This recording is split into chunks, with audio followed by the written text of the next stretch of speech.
Hi everyone, this is Igor. Times are hard with COVID-19 and lots of people are out of work, and you may wonder, how do I make money using DaVinci Resolve? Well, keep watching because I'm going to show you how to make the jump from a hobby to a career and make as much money as you want with Resolve. But this is a different kind of money. It's CG money, not the coin of the realm. You can use the Fusion page in Resolve to animate bills flying in the air. This is not super photorealistic. I suppose you could spend more time working on the shader and textures to make it look quite good, but I'm going here for something quick that you can make in session with a client in under 10 minutes and then finesse later. Let's get started by dropping a Fusion comp onto the timeline. Here in Money Scans we have front and back scans of now obsolete banknotes from my home country. I will delete the merge. And let's rename these. With F2, I will call this front, and this will be our back. We'll select the front, press Control Space, type image. We're looking for image plane 3D, and drag it over to our view. With Alt and middle mouse click, we can drag and rotate this. So image plane is just a rectangle taking in the texture map that we provide and mapping it on both sides. Because it only has one input, we have to use two image planes, one for the back, one for the front of this bill. So I will press Ctrl C to copy this image plane and we'll paste it to the back. If I drop it here, now we can see the back. To combine them into a single object, I will connect the output of the back image plane into the front, and I will slide it out by translating to the left, and now they're all behaving as a single object. What we need to do is we need to rotate the back 180 degrees so the back side is correctly oriented when you look from the back. But because where they intersect there's this artifact, we have to call the faces that are invisible. So for both of these we'll call the back face, and as soon as I rotate you'll see why. Now the back sides are magically disappearing, and all we have to do is slide the back into place by resetting the X translation. So now we have the front and the back. Let's select our front image plane, Control Space, and type in Bender 3D. We'll bend along the X axis. So we'll give this thing a little flop. And the really cool thing is, let's reset this. If I right click on the amount and go to Modify with Perturb, we can use a built-in expression that will make this thing kind of flap in the wind randomly. So let's increase the speed, maybe a little less strength, more speed. Wobble is the randomness.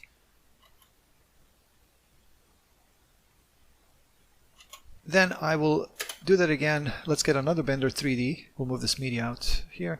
I will bypass the first one by pressing Control P. And let's just work on this one here. So now instead of a bend, let's give it a twist. But of course we have to drag it into the viewer to see that. We'll give it a little bit of a twist like that. And again we can use the perturb to do that. I will just reset this, go to the modifiers and push play. Okay, that's way too much. And when we combine the two, I'll unbypass this first bender. Let's see what we have. A little too much, so let's back off on perhaps both of these. Okay, we could use a little bit more of that first bend and maybe less of the twist.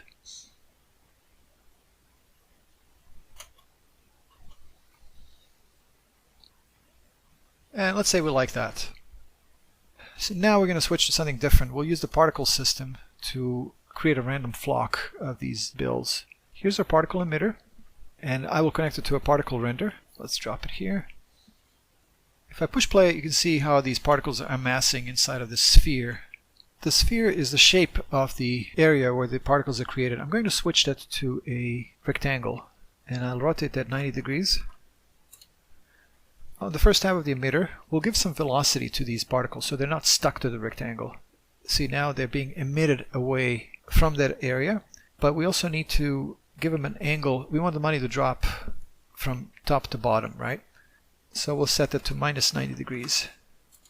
And let's lift this emitter a little bit higher.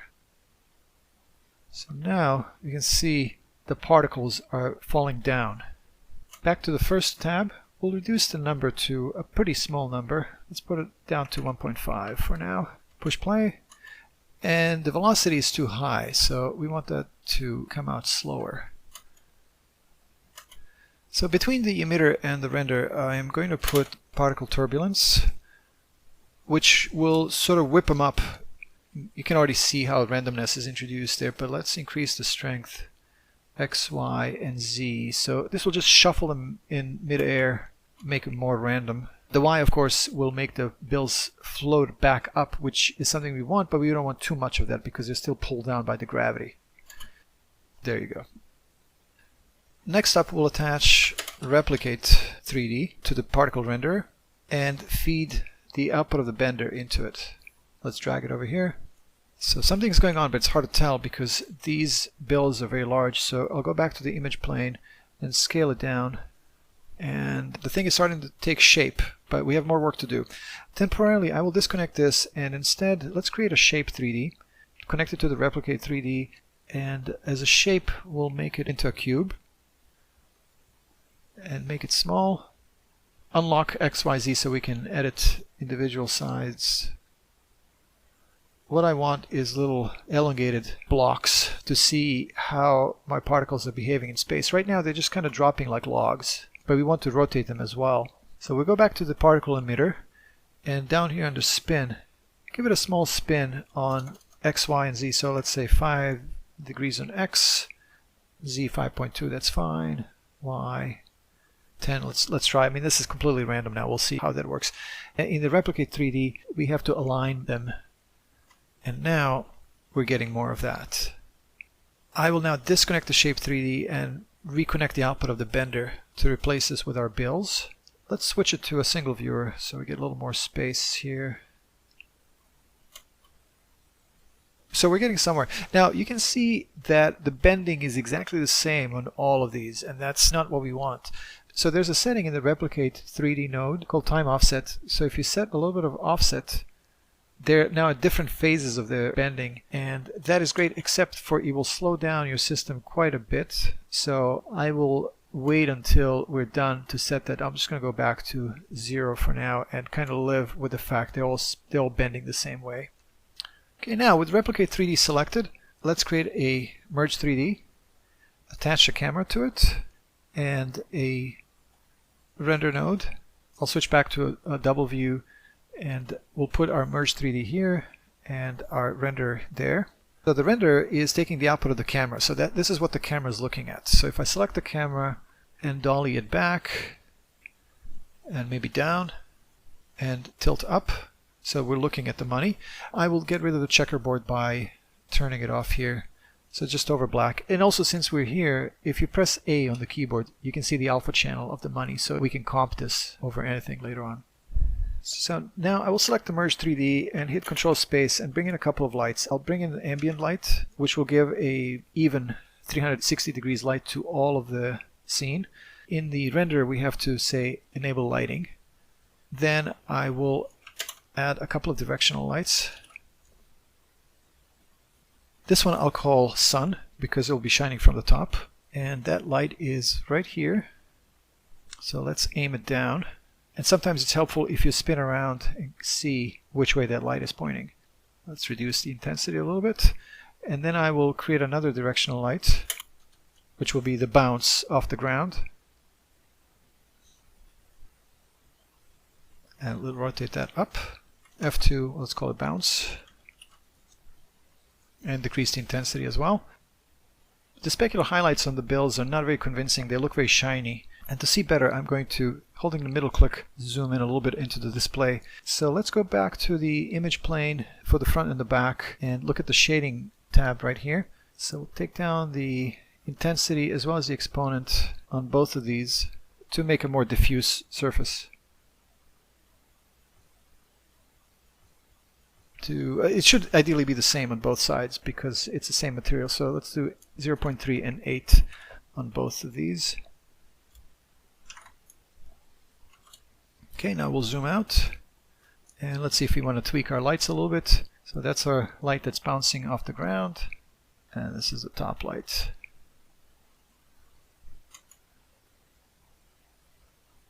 Alright, so I will go back to the emitter, decrease the number of particles even more to 0.5.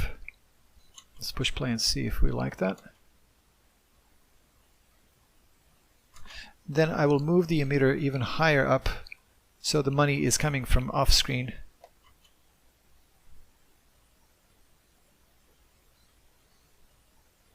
And maybe for more dramatic effect in the turbulence, I will increase the Z strength, which will make the money spread out in depth more than before. See, with the Z, it's coming tighter together, or we can spread it out more.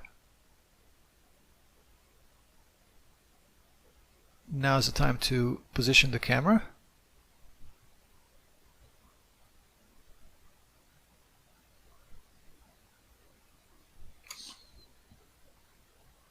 At any point we can play with our bends, of course. It's all interactive. As soon as you change it, you can see it right here in the display. And now as our final thing, we'll go back to the Replicate 3D and set the time offset to 5. Let's see what that does. And there you go. So now on the edit page, to see that alpha channel in action, we'll comp this over something like bars. Put the bars on track 1, move this over on track 2, and there it is, money flying over bars. Of course, if you go to the color corrector, the money can be color corrected. And that's how you make money in Resolve.